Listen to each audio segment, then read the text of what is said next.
everybody, Holly here from HolliDay AnyDay, and what's Holly drinking today? Well, today we're going to highlight our Gray Whale Gin here in California.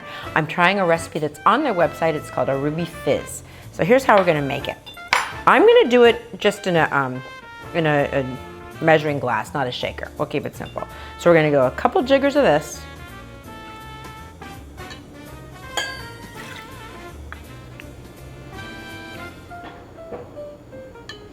And then I've got some freshly squeezed blood orange juice. They're in season now.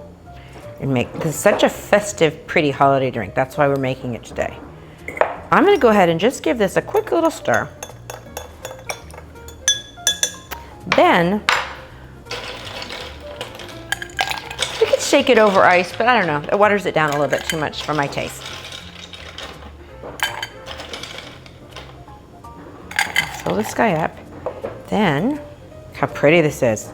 Christmas, holidays. You could totally make this as like a batch cocktail. It'd be great. Okay. Then to just make it fizzy, hence the name Ruby Fizz, just give it a splash of soda. Let's give it another little stir.